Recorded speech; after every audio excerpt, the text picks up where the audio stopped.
Hello, everyone. My name is Rafe Biggs, and I am one of the founders of Sexuality, and I'm joined with my partner, Ligia Andrade. Hello. Yeah. And we just wanted to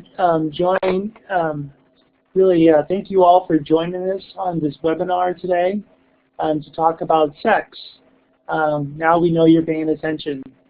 And today we're going to be sharing with you some valuable information around sexuality and intimacy. And just to tell you a little bit about our organization, our mission, we were founded formally in 2009. I had a neck injury in 2004. I fell from the roof and broke my neck. And, I had really no sensation below my chest, but was really curious about how to experience sexuality. And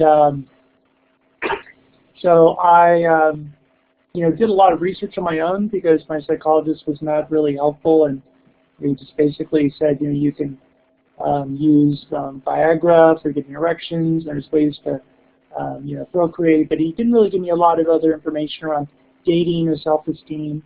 So I started doing a lot of research on my own, and I just learned that there was other parts of my body that were very sensitive and erotic.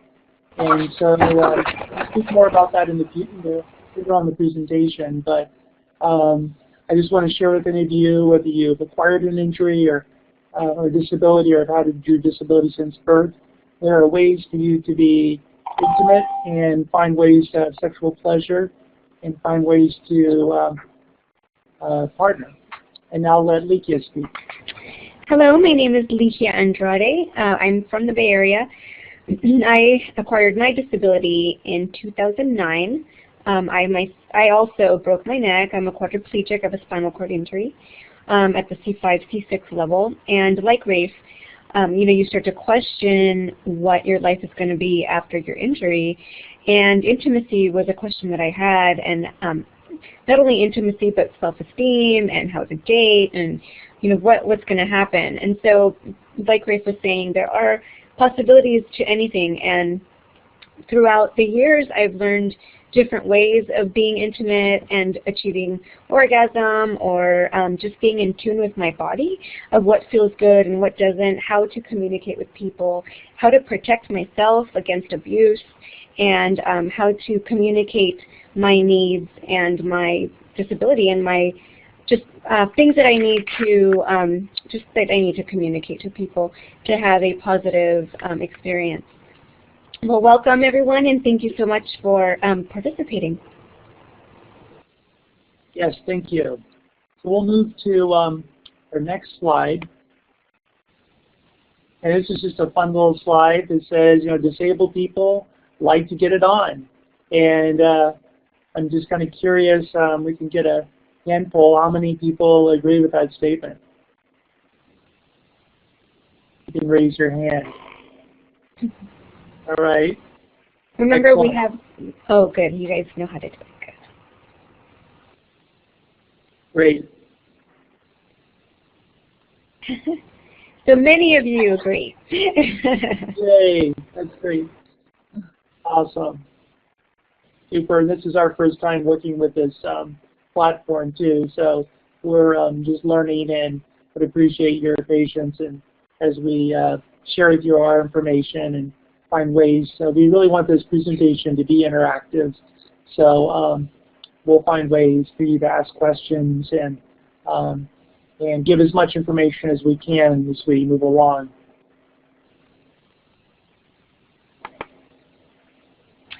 So some interesting facts. 60 million Americans are disabled, and nearly 1 in 12 youth live with a disability. We are the largest minority group in the entire U.S. By the age of 18, 73% of youth with disabilities have had sexual intercourse, in comparison to 83% of youth without disabilities. How many of you have been sexually active, or have either considered or have come close?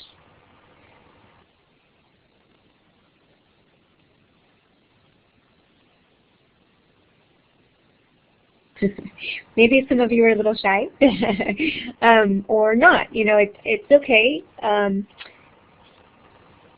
Anyone else? Okay. Well, next slide. So these are some different myths about sex and people with disabilities. So, you know, people with disabilities are oftentimes considered either asexual or not sexual. And by asexual means they really don't feel any sexual urges or don't identify as a sexual being. Another myth is that they can't control their sexual urges or desires. Another myth is that they're not seen as being desirable. And oftentimes that's kind of portrayed through the media in certain ways.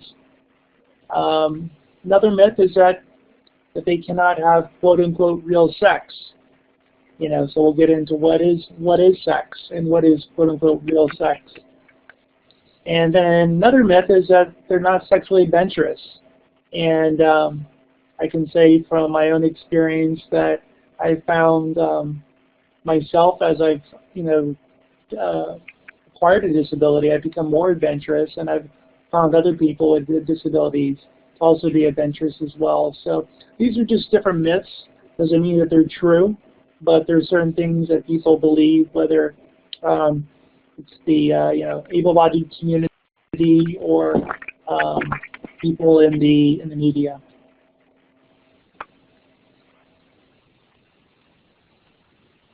This is just a fun little slide that kind of gives you a lot of different, you know, ways to think about ways that we can be adventurous if we do have like a mobility disability or an invisible disability. There's lots of different positions that we can think about being sexual. So we just want to share this with you as a interesting and creative way to be intimate. And it's sort of proof that we are adventurous. That's right. Absolutely. Yeah, I've just learned you know, a lot of different ways along the way, whether it's talking to other people in the community, and you know, that there's lots of different ways that we can be sexual, and it doesn't just involve, you know, our genitals. There's lots of ways we can be intimate, and that sometimes can just be through conversation as well. What is sex anyway? So according to the Google dictionary, sex, quote unquote, is sexual activity including specifically sexual intercourse. And sexual intercourse was defined as sexual contact between individuals involving penetration. Now, what if you don't, what if it doesn't involve penetration? If you can't achieve this type of quote unquote sexual activity, then are you still having sex? And the answer would be yes. There are many different ways of having quote-unquote sex. It doesn't necessarily mean penis to vagina or in that type of penetration. We think of our erogenous zones other than the genitals, the ears, the neck, the breast, whatever else would feel good for you would be part of your sexual activity. There's all kinds of ways of quote-unquote having sex. What is sex to all of you, if somebody wants to answer that? What does sex mean to you, and what have you been taught that sex is?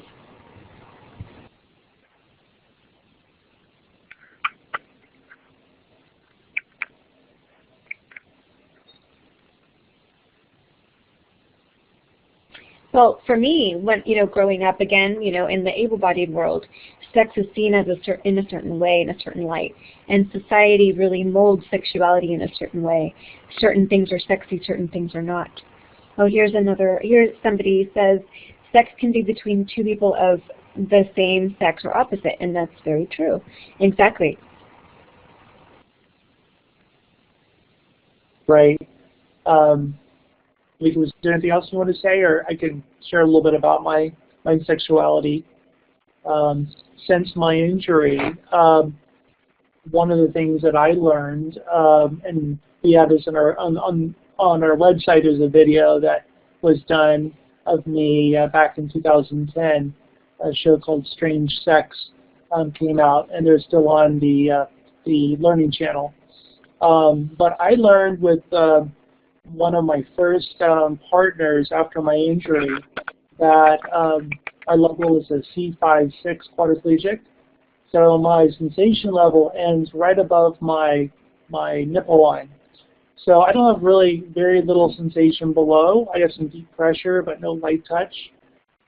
But above my nipples and my arms and certain parts of my hand, my thumb, my first finger are sensitive, but my other fingers are not sensitive, and other parts of my hand are not. So we were just kind of exploring each other's bodies and discovering, what feels good. And I noticed, my head feels really good, my ears, my lips, parts of my shoulders.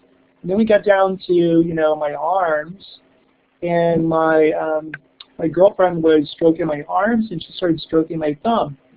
And I thought, wow, that feels really, really good. And years before my injury, I had studied Tantra. And Tantra is a yogic technique that's been around for thousands of years, some date back to 5,000 years. But it's a way of moving. I mean, it's a lot of different things, but it basically means the merging together of the opposites, whether it's yin, yang, or the male, the female energies. But it's a way to move sexual energy through the breath, through sound, and through your imagination. So I learned to kind of use my breath and the sensation of my thumb feeling really good and feeling very turned on. And with lots of practice, I learned to have a non-genital orgasm. And so, a lot of people were like, what? Is that real? But for me, it felt really, really good. And for me, it's been extremely pleasurable. And so TLC came out and they shot a video of me working with a woman that is a sex educator, and she does a lot of work, working with the body. And we work together to discover different areas on my body because I was really curious. And so you can learn more if you visit our website. That's just an example, and there's other recorded examples of other people, especially women, that will have orgasms through their nipples or breasts or their ears or other parts of their body. So we just want to share with you it's really possible to have pleasure and orgasmic pleasure in different parts of your body. And someone else, Petro, or somebody on the, I think that's what the name was, somebody had also had another idea of what it was. And you're right. They said sex is getting on top of a woman and giving her pleasure, and yes, that is something that has also been taught. And yes, that can be a part of having quote-unquote sex. Someone else is asking why the ears. So, for example, for us that have a neurological disability and condition, some of the parts of our body that we can feel are super heightened, the sensation. So the ears can become super erogenous, the neck, like I said, other parts of the body like Rafe's thumb, and it's strange, the body will overcompensate for parts that are not working. For example, for me, like Rafe was talking about non-genital orgasm, and I can have a non-genital orgasm through my mind, and it's kind of like a mind-body connection, and I can direct the sensation that I want to different parts of my body through my mind. It's not something that just came about, or I'm sorry, it's not something that I've known the whole time. I had to really learn how to master that and how to fulfill that eventually. Does that answer your question? Thank you. Okay, next slide. And this is just a cute little cartoon of or a picture of somebody in a wheelchair with someone able-bodied or with a hidden disability with a bed, and they're kind of wondering, like, what are we going to do?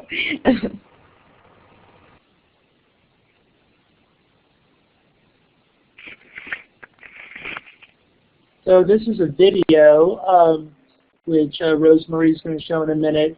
It's called Sexabled, and it's an introductory video that a friend of mine made that kind of gives you some idea of sex and disability, and there's a lot of younger people talking about it and talking about their experience of sexuality and disability. So we'll have Rosemary play this for us.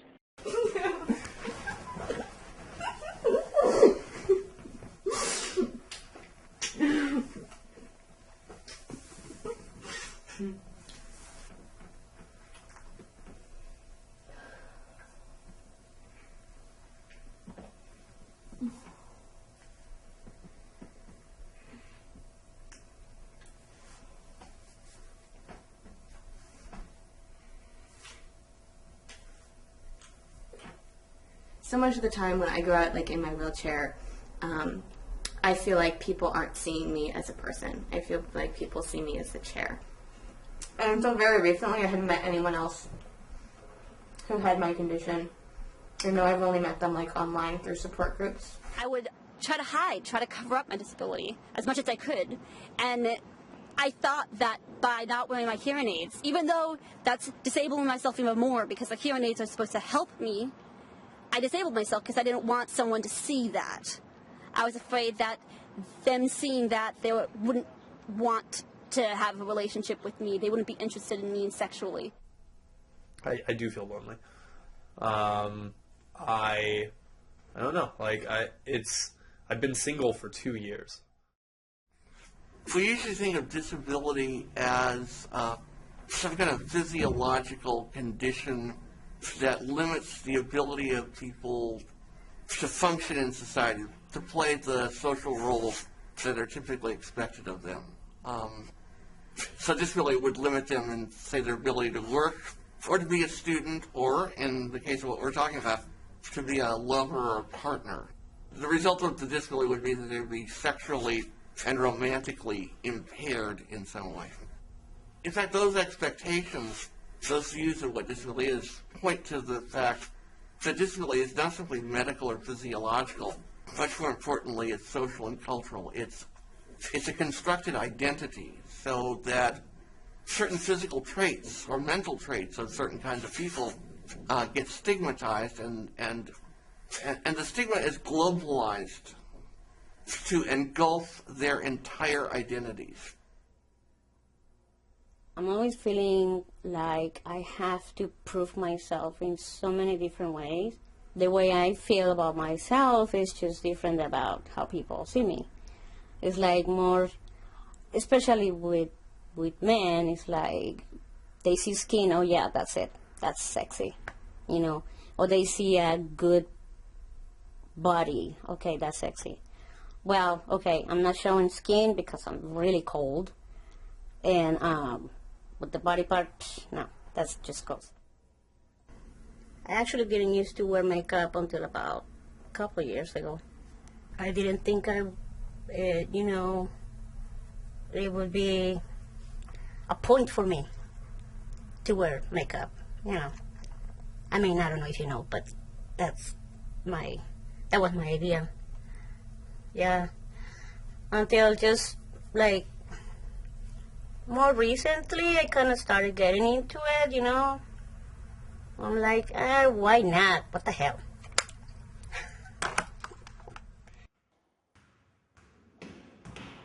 I actually studied disability rights and performing as a disabled person in college. I went to a very hippie college called the Evergreen State College in Olympia, Washington, and could create your own majors. And one of the things I watched was this documentary about disability and sexuality. And I remember just going, hey, you know what?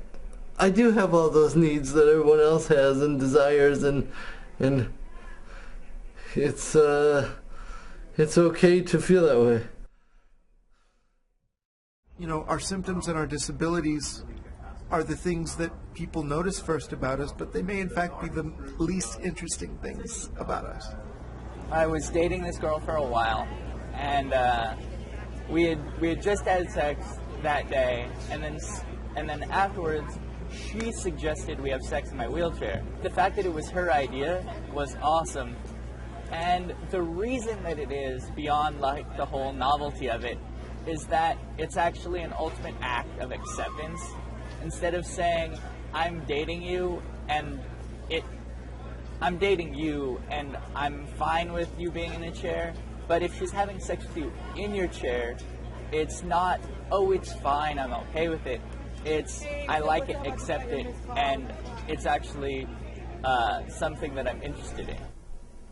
For me, in general, I would much rather take my time finding somebody that I really want to date. I've gone on dates with plenty of people, and I've gone on second dates, but I want to make sure that I found the right person before I start to commit. So what I do is I tend to flirt a lot. I tend to hang out with a lot of people to test the waters and to see what they're like. Meet a lot of cool people, and it's fun, which is really what matters for me.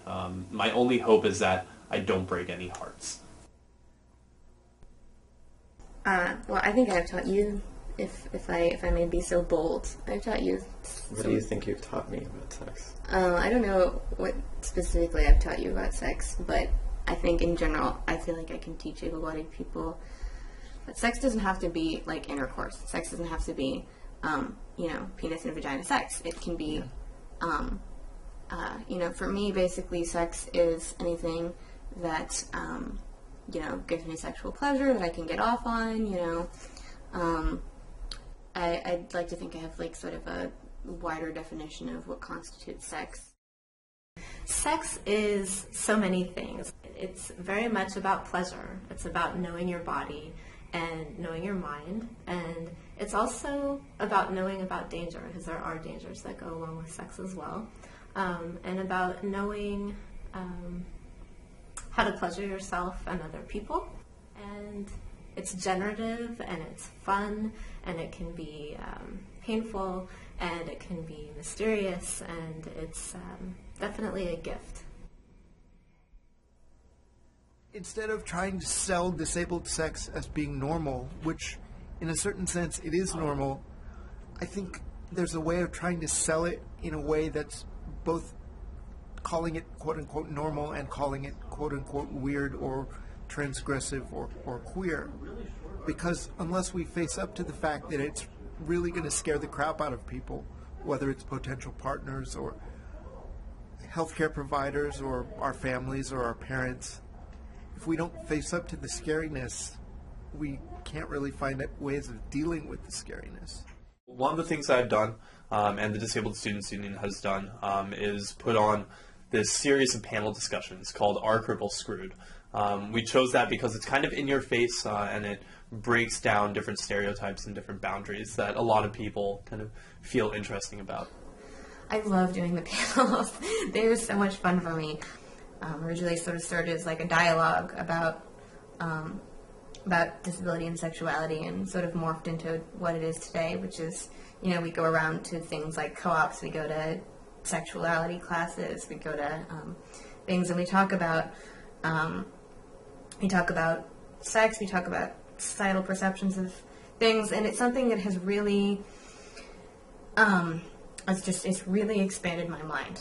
I guess for me, one of the important things about sexuality and disability is that it's kind of a constant among humans. It doesn't matter your station in life, but sexuality is a crucial and important part of it. So it's something. In a way, these panels are a way of identifying with people on through the disability and through the differences that people have. Very obviously on a surface level, it's finding a common ground that you can really feel, just in that everybody has sexual frustrations that are similar enough. Making that transition from okay, I'm doing all this stuff and certain people are attracted to me, to all of a sudden I'm in a chair, and for a solid year afterwards, I still identified as that guy. For I'd say a year and a half after my accident, one of my main things was, okay, I'm still the biker. I'd still go on biking websites and I'd still do that. But eventually, I just kind of said, okay, I'm a political nerd and I'm going to go to college. You guys probably noticed that I'm dressed really provocatively today, and this is something I like to do when I do panels because, partially because I really like to challenge people's like preconceived notions about what it means to be like disabled and a woman, and it's like, you know, oh, there's a girl in a wheelchair. Oh my God, she's hot. Oh no, like my preconceived notions, you know? This is so confusing. American culture, Western cultures in general, have become much more open and frank about sexuality. That's happened too among people with disabilities, so that disability, which was once a taboo subject, is much more openly talked about, and people with all kinds of disabilities have been much more assertive in claiming their sexuality and their right to be sexual. Disabled people, and myself included, are represented horribly in the media.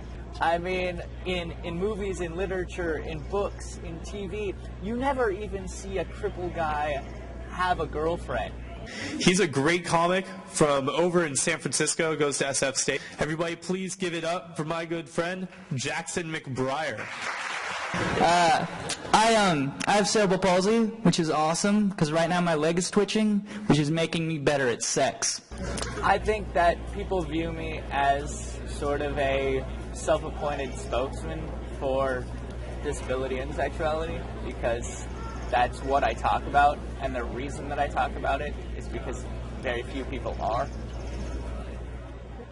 Until I see Stephen Hawking or some other famous crippled guy on the cover of some trashy romance novel, I'm still going to be forced to tell beautiful crafted dick jokes, because no one else is doing it.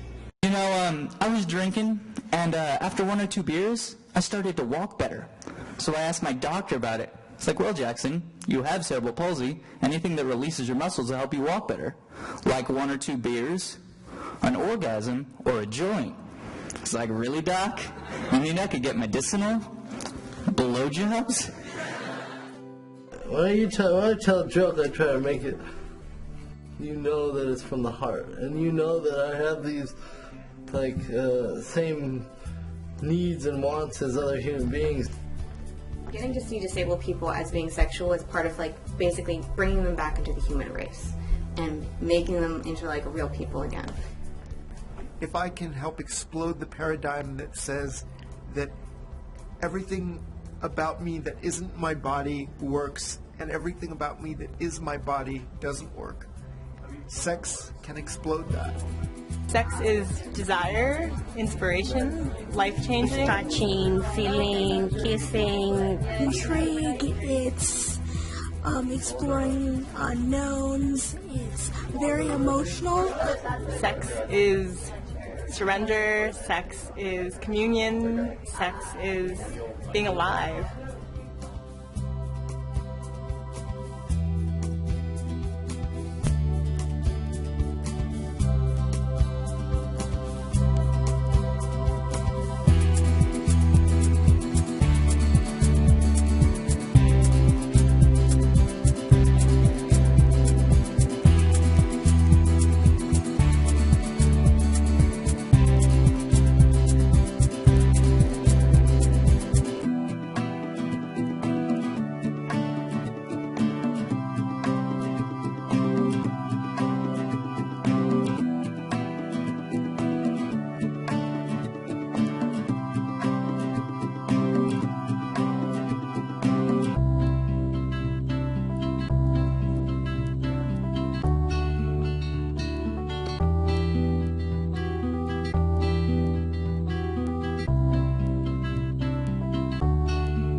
Hello. So every time I watch this video, I love this video.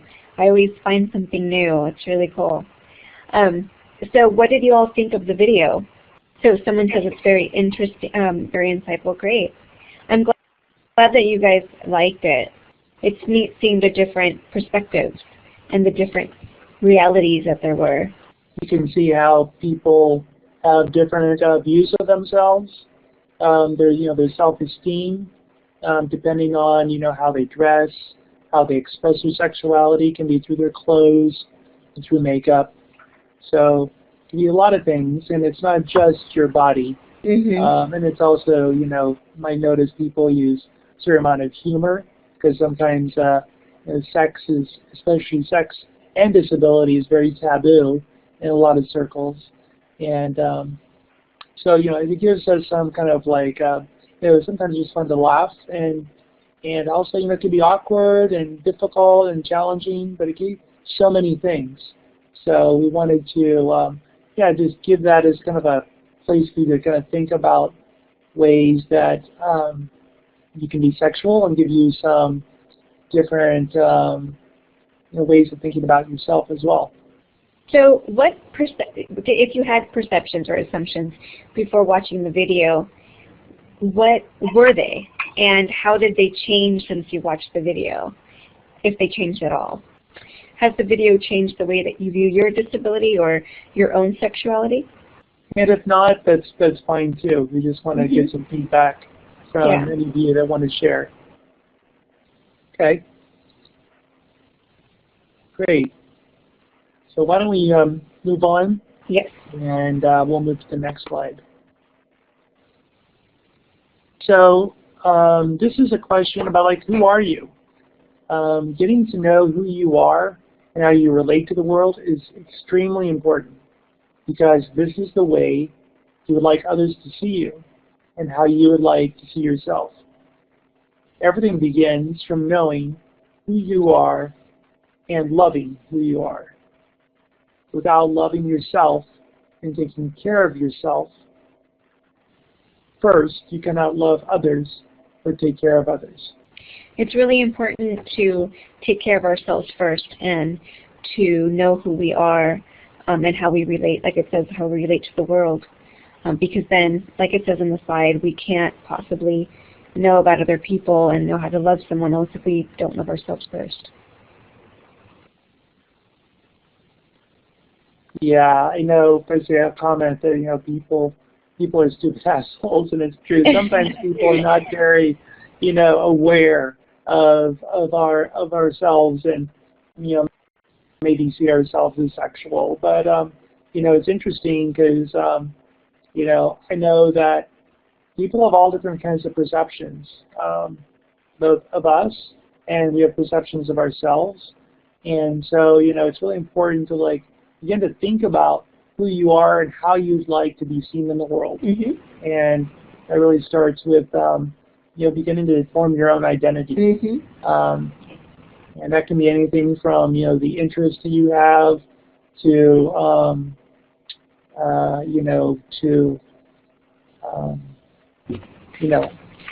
your history, how you've grown up, how you were raised, and then, starting to think for yourself and thinking about, how do I want people to see me? And so what are some different ways that you can begin to, really, and first and foremost, take care of yourself and love yourself.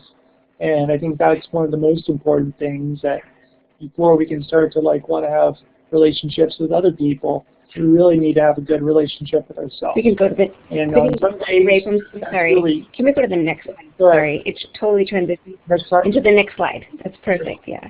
Okay, Thank you. Thank you. Sure. Oh, sorry, go ahead. This was a picture of it deals with identity and perception, and this was a calendar, a picture from a calendar that an organization in the UK did, celebrating disability and showing how sexy and how beautiful disability is. Yes. I just see somebody's comment here and said, I love who I am, but I love who I am, but all my life, my doctors and brothers and grandmother have made me feel bad about myself.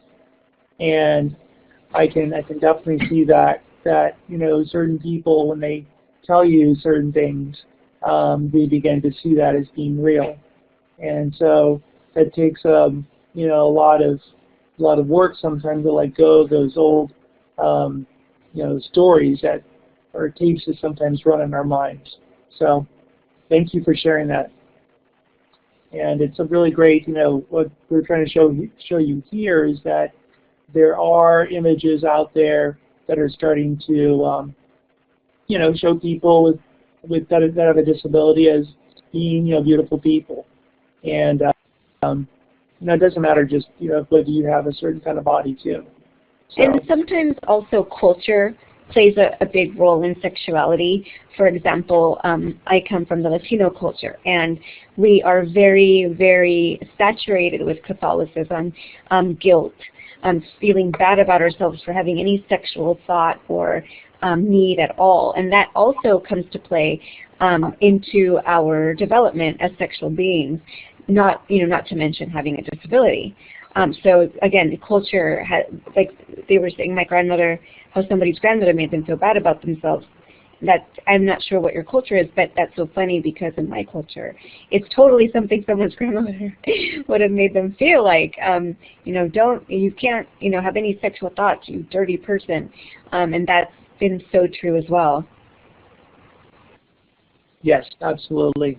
Yeah, I can really identify with that as well because I was also raised in a Catholic culture, so there's a lot of shame around sexuality, and I think that's true even in our culture in the United States, where other cultures over in Europe, and I've noticed from Australia and other countries that are a little bit more open about sexuality, there's less shame. But it differs from, state to state and from family to family. So that's something that, has shaped us, and it takes a certain amount of work to really recondition ourselves.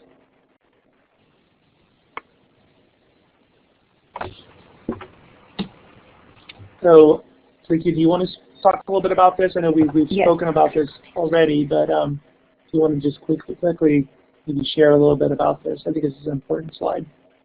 Yes, and identity. So we're talking a little bit about who we are, and it includes both knowing who we are independent of the world and being part of a larger group in society. Often our identity or sense of self can change when we acquire a disability or have no one close to us that we can identify with. How do you identify to the world? How have you created your identity, or how are you creating your identity? How is your environment supporting the creation of your identity? How has for any of you, how do you identify, and how have you gotten to that point of creating your identity? Are there people or something in your life that helps support that creation of you? I know it's kind of a big question. So, to think about, it's just something to begin to think about because it's a really big question to think about identity. Mm-hmm. And, that's something to start to think about, like who are the people, and we're going to talk a little bit more about this, that you would like to, who are some of your role models? Who are some of the people you look up to, or who are some of the people that you could maybe see yourself asking for some mentoring or some guidance? I know that when I injured myself, I had some friends that I met who were injured had an injury much longer than mine, and I learned so many things from them about not just about sex but about life in general, and it really has influenced me when I am around other people that are positive, around other people that can teach me about making sure that if I'm really feeling depressed or feeling sad, they can help me get out of a funk. So I think that's important to think about who we surround ourselves with so that we can change that identity and start to create a positive one.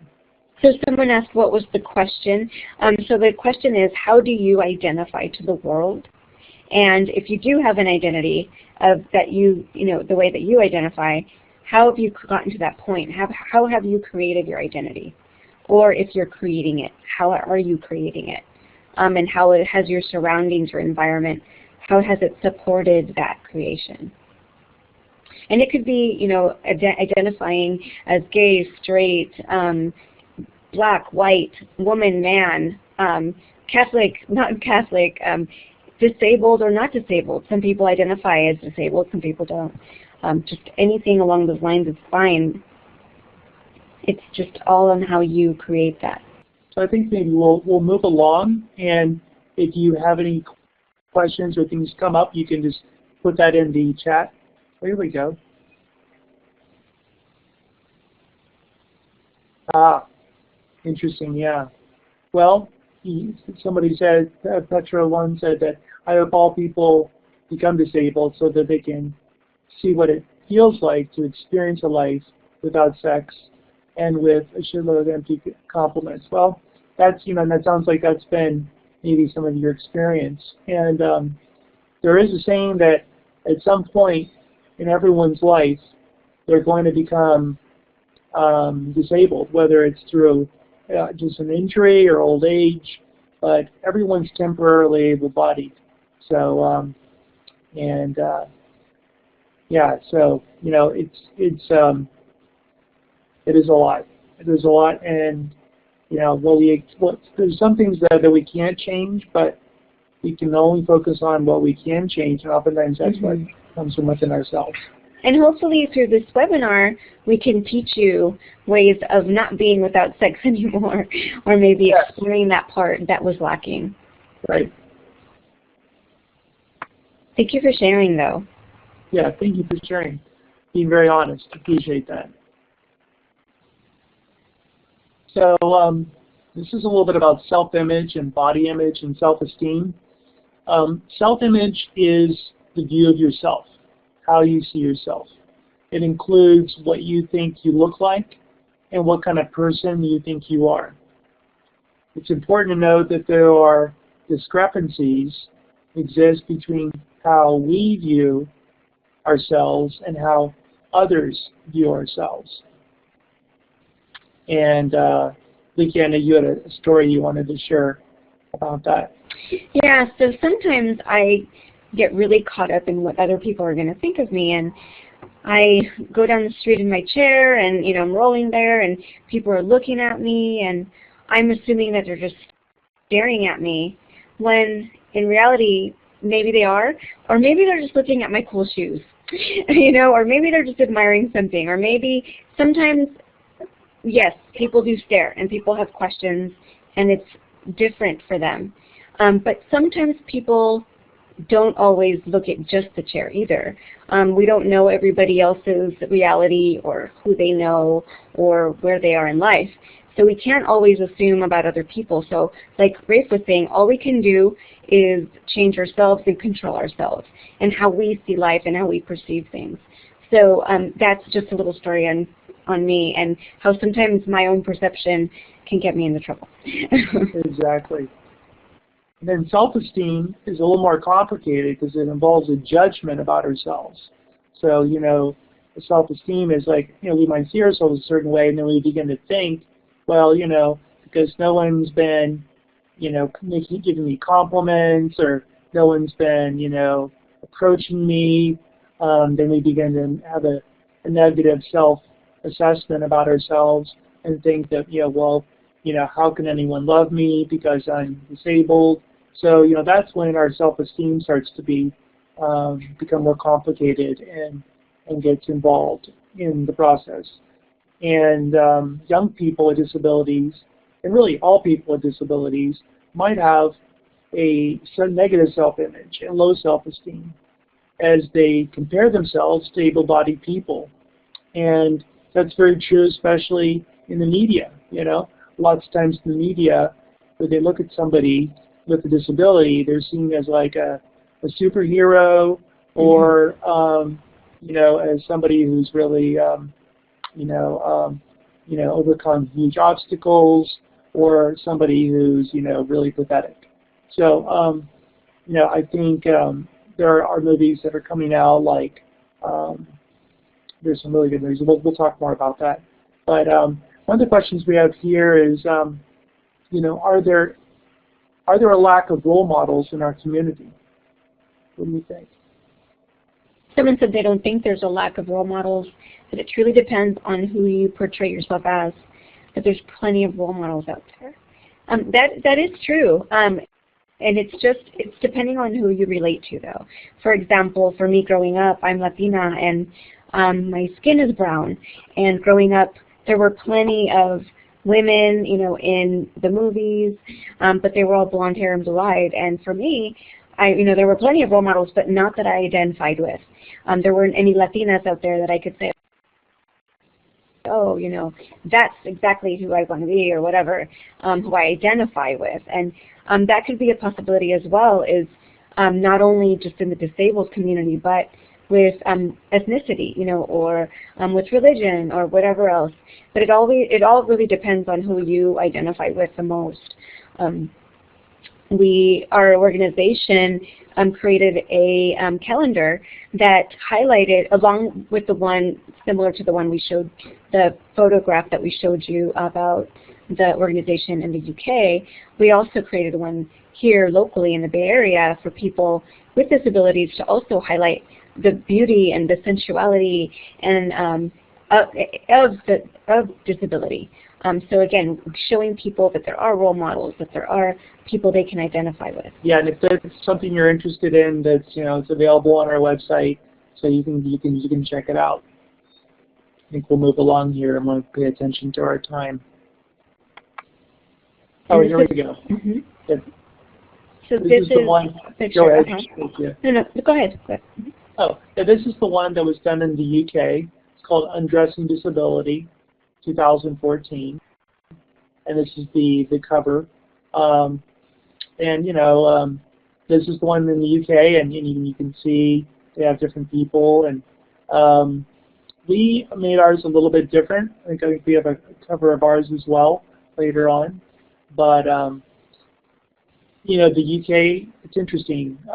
They chose to have certain people with that are mostly, looks like they're Caucasian, and there's a few people, and also looks like a lot of people are, they may have probably all have invisible disabilities, but we really wanted to have some diversity, so we created a lot of different people, both different kinds of disabilities, and we wanted to represent some people that were gay, bi, straight, everything, and then also different ethnicities too. So we think that's really important. Positive influences. So role models with similar disabilities that we have can be positive influences. It's important to develop a relationship with someone that you trust and who can give you positive and factual information. It can be your teacher, your parent, your counselor, whomever. Who in your life influences you positively, and how does that support the way you see yourself? I notice nobody's really responding to that, but that's just something to think about. Is start to look for a role model. Look for somebody that maybe is a similar disability. And somebody here said my mom. Excellent, great. My colleagues and friends from college, influence me and improve me every day. Excellent, good. Who you're around will definitely influence your attitude and your experience and your reality. Yeah, my father told me that the 5 people you spend the most time with are going to influence you the most. So it's just something interesting to think about, or like who are the 5 people that you spend the most time with, and think about how they might influence you. So that's just something that always stuck with me, and I make sure that I have people in my life that are influencing me in a positive way. Yeah, teachers, that's wonderful. Yep.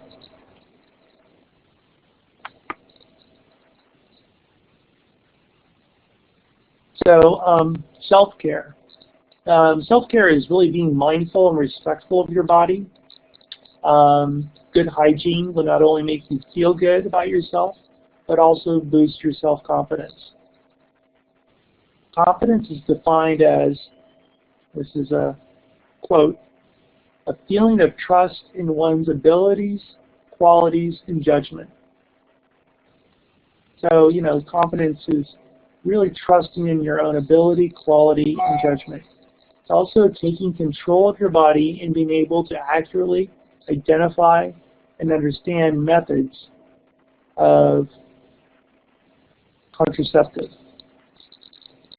that right, Ligia? Yes, contraception. So it's important to know. Yeah, it's important to know what things can protect you from disease, from different illnesses, because with, like they were saying in the video, with sex can always come pain as well, and come other forms of just not that very pleasant parts of illness. So understanding your body and what you can use and what would be good for you is very important, and communicating that. But that's part of taking control of your body, is protecting yourself and making sure that other people are protected as well. Great. Thanks, Ligia. Yeah, it's really important. It's a very important piece. And sorry, not only that, but also thinking psychologically how being intimate with someone will also affect you as well, because sex is an act with with another person or with yourself. But how does that change who you are, and how is that going to affect you mentally, psychologically, or just with your emotions? Being mindful of that as well, and really understanding what that means and how that's not only going to affect you, but your partner or other people who you come into contact with in that sense. Great. Thanks, Ligia.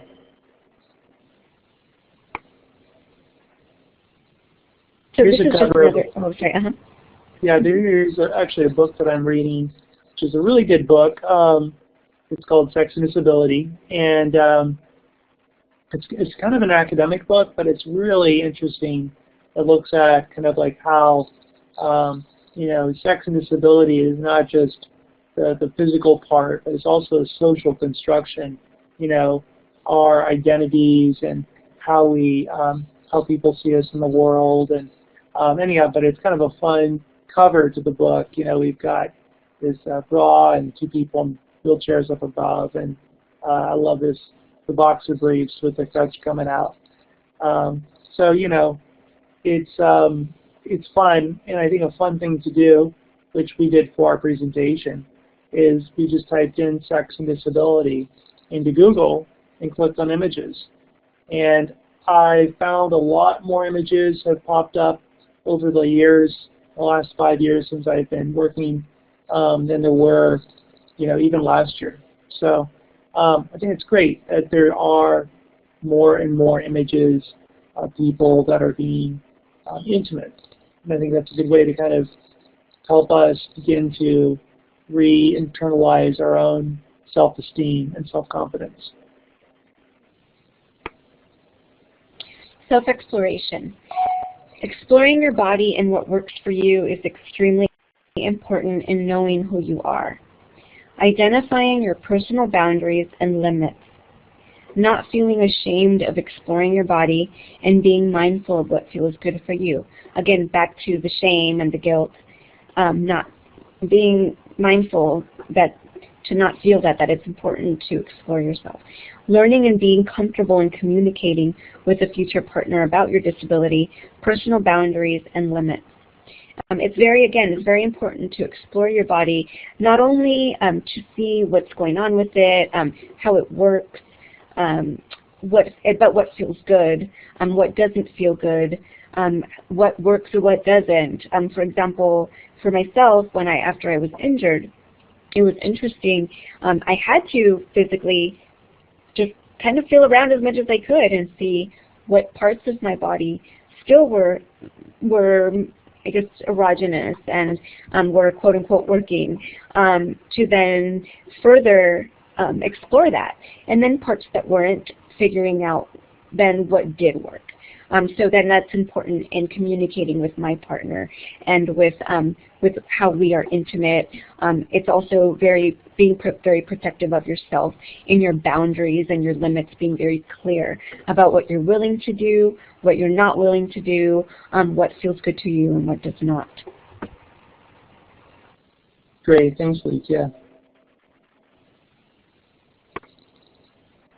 And this is another image of two people in wheelchairs.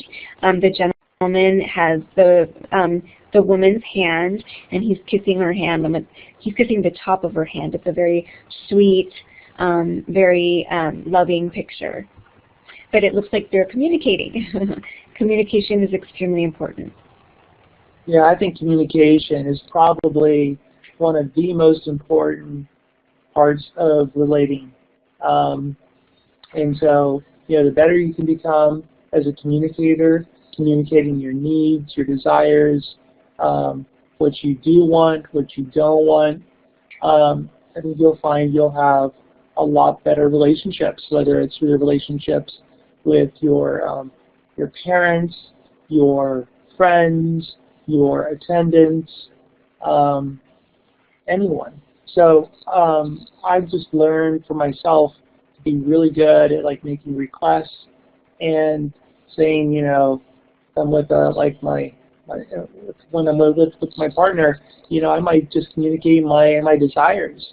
I have this desire, to kiss you, and then see what she says. And she might say, I have the same desire. Thank you for expressing that, but I don't really want to do that right now. I think that she still knows how I feel.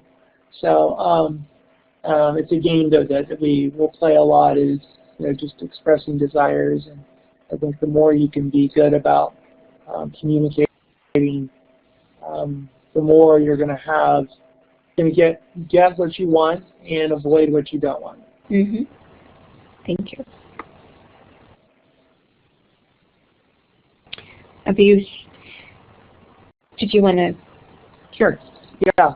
So abuse is a real thing, and sexual abuse is 2 to 10 times more likely for a person with disabilities, just because we sometimes don't have as much of ability to say no, or to for people to abuse us.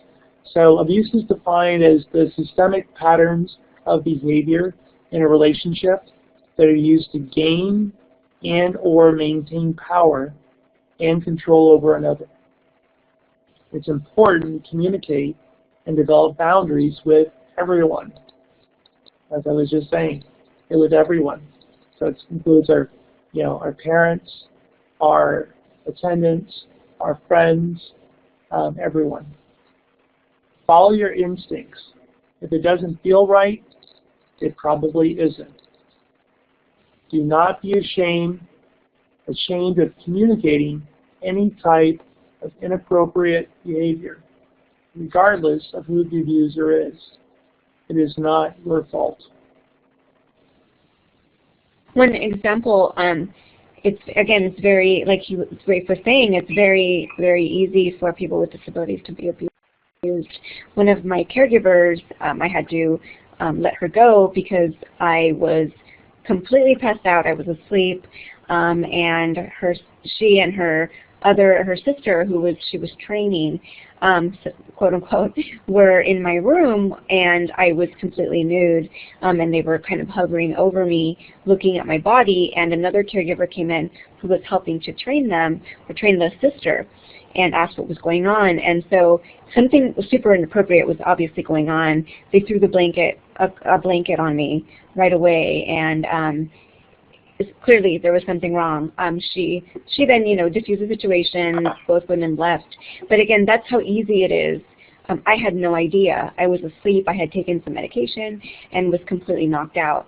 But they took it upon themselves to abuse my trust, basically.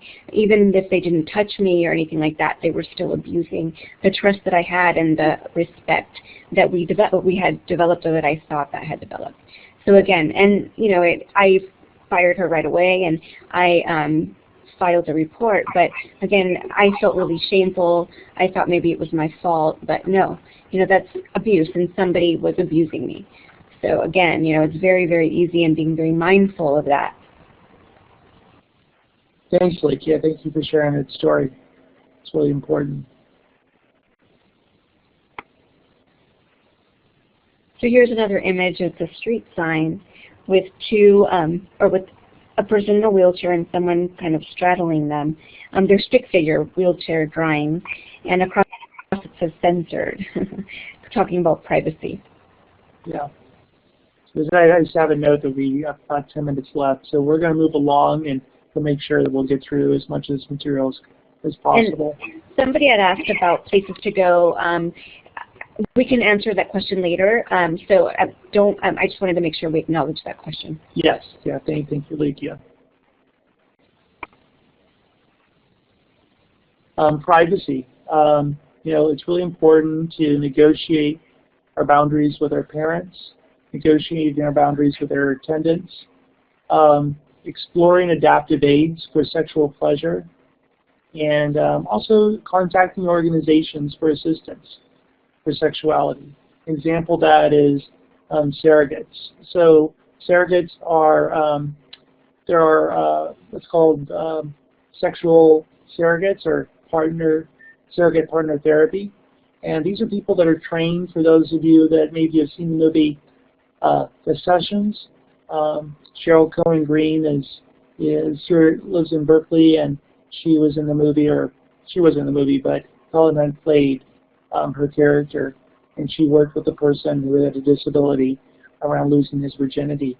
And so there are resources out there to help you learn to explore your sexuality if you've never had any opportunity to explore it, or maybe don't have the abilities to do it, explore on your own because of your disability. So, and if you, go ahead. I just want to say you can feel free to contact us, and we can give you a lot more resources. We'll have time in this presentation. And if you have mobility issues, things like that, negotiating with your attendants to be able to position you or anybody that you trust. For example, my partner and I were both quadriplegic, so I need help moving, positioning. He has a lot more mobility than I do, but if I needed, I could ask a friend to help me to position, so then we can be intimate, or if I wanted to pleasure myself.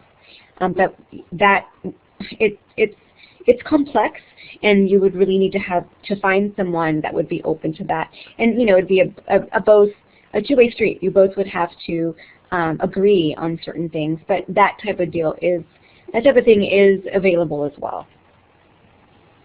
Yeah, it all goes back to communicating. Mm-hmm. And here's a little comic.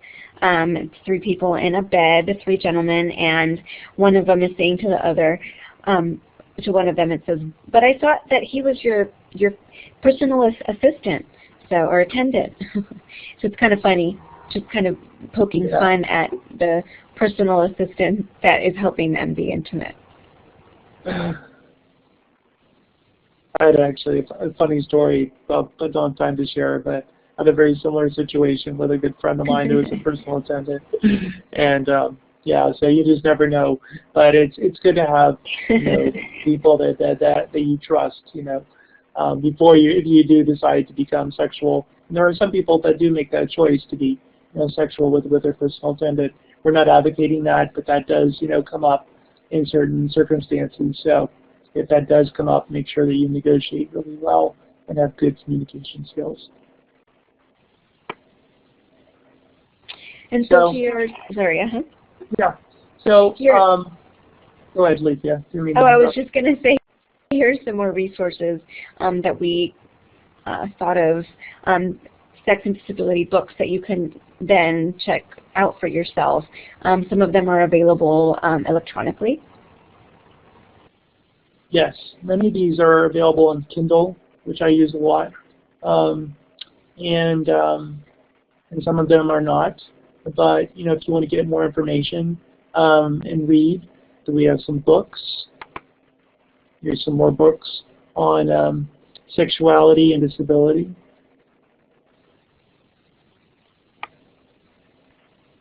And then just to give you some ideas about media and videos, these are a few different movies. The Sessions, as we mentioned, about Mark O'Brien, who's had polio and worked with Cheryl Cohen Green and got to explore his body and lose his virginity. It's a true story. Murder Ball is a movie about a group of quadriplegics that play quad rugby, and in the movie they talk pretty candidly about their relationships and sexuality. There's a show that's on Showtime right now called Push Girls, which is Sundance Channel. Sorry. Oh, you're right. Thank you. Sundance Channel.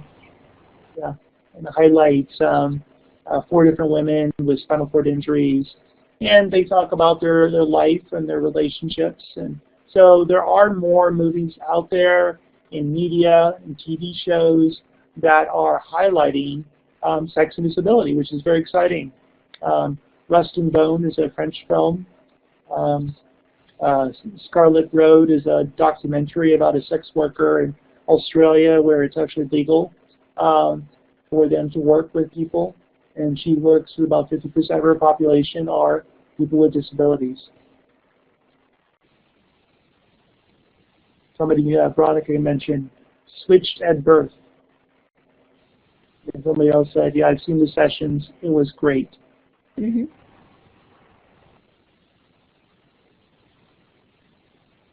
Here's a list of a bunch of different websites. Sorry, go ahead. Sorry, here are some websites that we've also found over time that have been very helpful. At the very bottom, too, this IPSA organization is the International Partner Surrogate Association. So if you are interested in working with a surrogate or more information about that, that's the website to go to. I'm sorry, someone had a question about IHSS workers and paying them extra for other, for just things that were extra that they didn't really have to do in their job descriptions, quote unquote, under the county regulations. Now that's up to you. I'm not going to say whether you should or not. I can't really advocate for it or not, but you can. If you can if you are willing to do something like that, maybe pay them in cash or something. But again, I can't advocate for IHSS hours to be dispersed a certain way. For myself, I do compensate my caregivers with a little bit more if they're doing things that are out of the norm. So that's my experience, though. Great. I guess we have, what, 5 more minutes to maybe another couple questions? Where does Mr. Biggs work? Oh, that's for me. I currently live in Berkeley, so I do work out of my home, but I do work with people all over the country and all over the world via Skype or phone or Google Hangouts. So there's different ways that we can work together. And if you go to our website, we do offer a 30-minute free consultation that, if you want some coaching around sex, disability, or other issues too. And Ligia offers that as well. Somebody said, do you know of any resources for people with disabilities that identify as LGBTQ? Well, Bethany Stevens, there's an educator almost on the East Coast. She identifies as queer, and she does have a lot of resources. If you need that, we can I guess direct you to the right resources. What's that? Yeah, I mean, I can definitely put you in touch with Bethany. She's a professor at Georgia State University. And this is Christina. I'm sure Bethany also has some resources in the Los Angeles area. You can get in touch with her. Excellent. Thanks, Christina. So go to our website and you can find our emails and our phone numbers. You can contact us directly if you have any other specific questions like that, and we'd be more than happy to direct you into the right channels.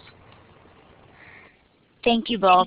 Thank you both for joining us today. We really appreciate today's presentation, and I think a lot of our participants got a lot out of it, and it was very interactive. I appreciate that, and I know that the youth and the participants on the webinar and the phone do too.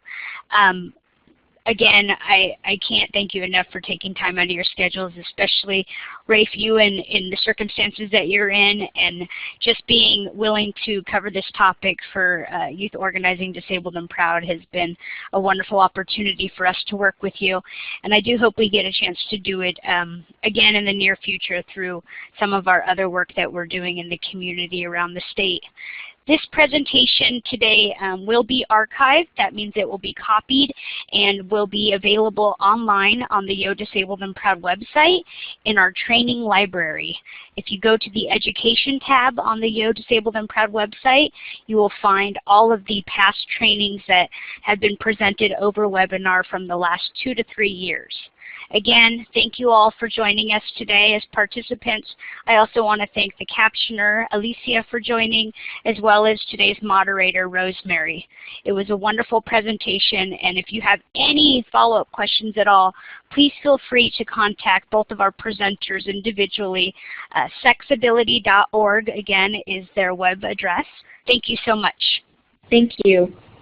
Thank you, guys.